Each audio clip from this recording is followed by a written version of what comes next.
Hi, I'm Andy from CoastFishTV, and what a gorgeous morning it is out here on the Manly Harbour. Now, occasionally I'll get shown some amazing and innovative ways to rig up your baits, and today's no exception. I'm really excited about this, and you should be too. I was shown by a good friend of mine. His name's Tiger from Tiger Tips, and I said to him, mate, that is absolutely amazing. Can I show the world? He said yes, and I said thank you. So all you really need is your tuna oil, your syringe, and you can pick them up at a vet's or maybe a barbecue store, your Western Australian pilchards, your squid, and of course I like to snell up 3 of these. Now these are suicide hooks. The first step is to get that tuna oil in your syringe. So next step is we take your squid and we pull the head off.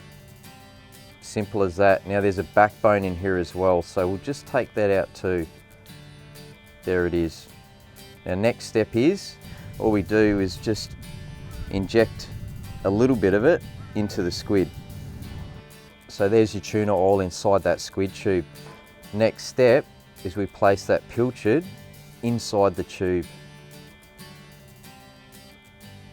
And that should fit nice and snug. So that's what it should look like. Now your last step, really easy.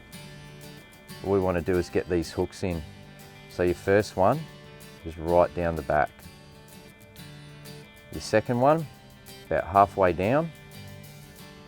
And your third one, we want to get that through the eye. So all you do is look for the eye. Now if you can't see it, just look up into the sun and you should be able to see where that eye is, and I can see that straight through that squid tube. And we just place it in like so. So what a fantastic way to present your bait, whether you're chasing snapper or jewfish and just bottom bashing. And thanks to Tiger from Tiger's Tips for that one.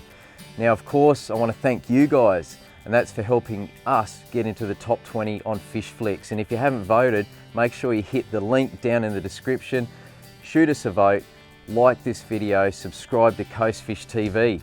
Well, until next time, I'm Andy from CoastFishTV. We'll catch you later.